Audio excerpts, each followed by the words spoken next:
Very, very, very, very interesting game. Manchester United 0, Arsenal 1. And I mean, if we're talking utter terrorist football, utter smash and grab, awful performance, coming away with 3 points, getting it done in that way. I mean, Arsenal did it. Mikel Arteta, he's becoming kind of notorious for these awful performances away from home and getting the 3 points. Teams are calling them people are calling Arsenal Stoke City. They're saying they play like Stoke. Set piece merchants. And I mean, it's kind of true. Before the game, I said Arsenal were going to win 2-0 and both goals would be set pieces. I mean, they won 1-0 and it was from a set piece. I feel like Arsenal are kind of getting used to that sort of way of winning. And it has its positives and its negatives. I mean, if you come across a better side than Arsenal played today, I definitely think that they lose. But let me not take anything away from Manchester United, because for me, I think if you're a Manchester United fan, you walk away happy. You walk away from that game, obviously losing the 3 points, you're not going to be happy and you deserved more. But you walk away looking like this is the first time that you've seen Amarim's system. This is the first time that you've seen this squad put out a performance that is respectable. A performance against a good team that, for me, you showed what you can do. Usually you're just defending and you're parking the bus and you're sitting back and you're allowing the other team to do what they do. But this is the first time that I've seen Amarim's Manchester United show what they will do. And for me, the system looked great. The balance was great. The positions, the formations, the new signings look great. I think if you're Manchester United, you look at Matheus Cunha's performance and you think, wow, we've really got a player here. This is a player that we need to give the keys to, allow him to do his thing, allow him to be his own player, allow him to do what he needs to do. And I think not shoving him into the number 9 position is perfect for them. And I think once they get Benjamin Sesko in there, it might be a bit dangerous, because Cunha, in that role, he can float, he can go out wide, he can come deep to receive the ball, he can link up with Bruno deep, and then he can also link up with Mbeumo and Sesko going forward. And Dorgu on the left, great performance. Kept Saka quiet defensively, and going forward, he looked lively. He's good on the ball, he's calm on the ball, and I think he's a very, very exciting prospect for Manchester United. But obviously, we've got to get into Victor Gyökeres, because I know people were calling him, they were saying white Lukaku, but I think that's a diss on Lukaku. Lukaku is a better footballer than what I watched today. He's a much better footballer than what I watched today. That performance from Gyökeres, I know people, this is something that made me laugh. They said his second touch is always a tackle. And it looked like it today. That first touch is honking. And it's stuff that I've seen with Darwin Núñez. Yes, he makes good movements into the channels, but when it comes down to it, when it comes down to show what you can do on the ball, this was even worse than Darwin. The touch was awful. He couldn't dribble. He can't take anybody on. And you know he's got the strength to hold up the ball, but his touch isn't there, so the ball's bouncing off him, falling into the number 6. And I think against even better centre-backs, I know Lenny Yoro and De Ligt had a good performance today, but against better centre-backs, I think he's getting locked up even more. Yes, I hear it, and I do think he's going to end up scoring goals. Against Leeds next week, what's the chance he has a hat-trick? I mean, it's probably pretty high.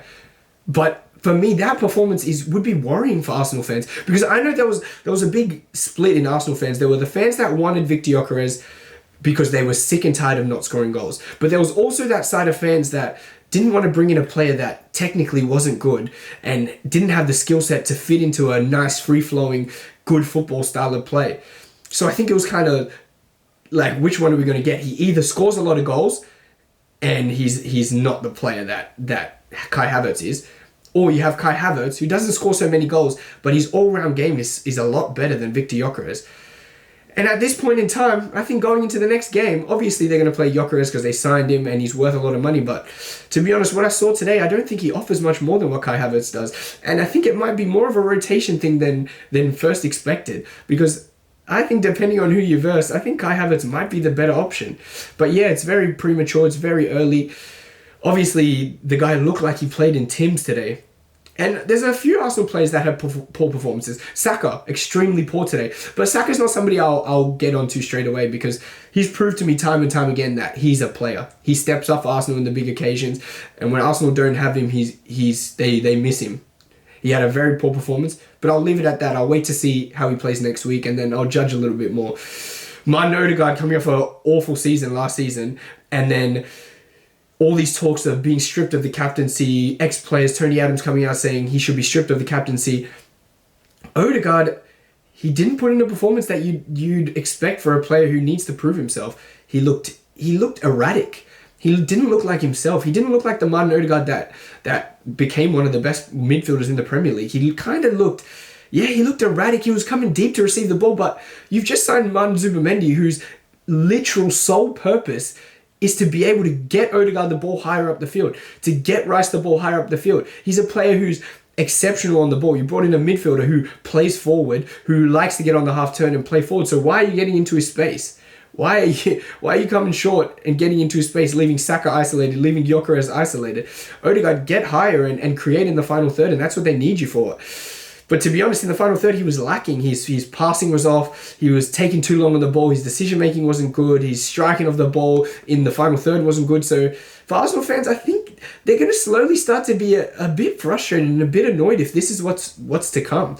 Obviously, you'd be extremely happy. Gabriel Magalhaes, for me, the second best centre-back in the Premier League, and there is a big gap between him and Saliba. For me, there's a big gap. When you watch that game, you see who the leader is. You see who the guy who's dominant. You see the guy who's taken charge. You see the guy who doesn't make the mistake. He is very, very good. Very, very good.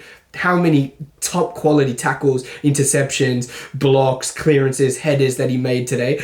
And for me, he keeps Arsenal in the game. Him and Raya, man, he's like a cat in goals. He's got reflexes. He made 2 very, very good saves. Keeps Arsenal in the game. And for me, if you're an Arsenal fan, those are the 2 players that you look at and you think, yeah, these guys kept us in the game. And it's definitely, you feel confident if you're an Arsenal fan, having these 2 back there, you definitely would feel confident.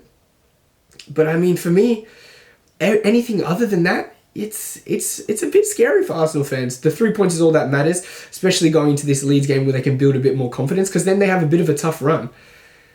Along with the other kind of top 4, top 5 teams have relatively tough runs, and the Premier League is extremely tough. Almost every single game is tough, especially when you're expected to win. Almost every single game is tough. So 3 points is all that matters away from home at Old Trafford. Old Trafford might become a bit of a harder place to go this season, and based off the way that things went today, I think they have a lot of positives. And Mbeumo, Cunha, Dorgu, Lenny Yoro, these are all positives. Ahmad, when he came on, I think if Ahmad had started the game, Arsenal, maybe it could have been a bit different because he was extremely dangerous. They could not mess with him when he came on. He was toying with them, and he was dangerous, and he was creating, and they weren't sure if he was going to cut in or go down the line. So for me, there's a lot of positives. I think Man U have clear issues that they need to solve. In goals, for me, is the number 1 issue, and then defensive midfield is the second biggest problem, because Casemiro, football's left him. Yes, he had some decent moments, but especially playing in a midfield too, you need a beast in there. You need a player who can break up play, but you also need a player who can play the ball into your Cunhas, into your Mbeumus, into your Šeškos, get Bruno the ball. But also, yeah, you need that dog in there to win the ball back, and Casemiro's just not that anymore, and Ugarte definitely not. That is one of the worst footballers I've seen. Genuinely one of the worst footballers in the Prem. He really is, and he should not be playing for Manchester United. I think, yeah, and in goals, Bayındır, obviously awful from that. You cannot be that weak. Other than that, obviously, he didn't have anything else to do, but when you have one job to do, you have to do it, and he just did not pass that test at all.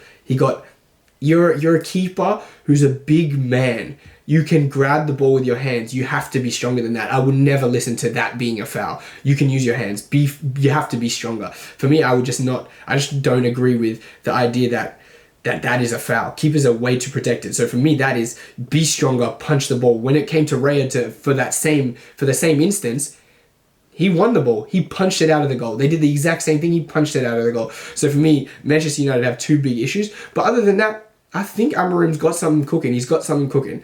So I'm excited to see what happens next week. I'm excited to see what goes on for this season. But Arsenal fans, if you're expecting something different, if you're expecting a Victor Gyökeres, I know they're all waiting to see this. We were never getting to see that in that game. That was an awful performance. But yeah, I guess more to come.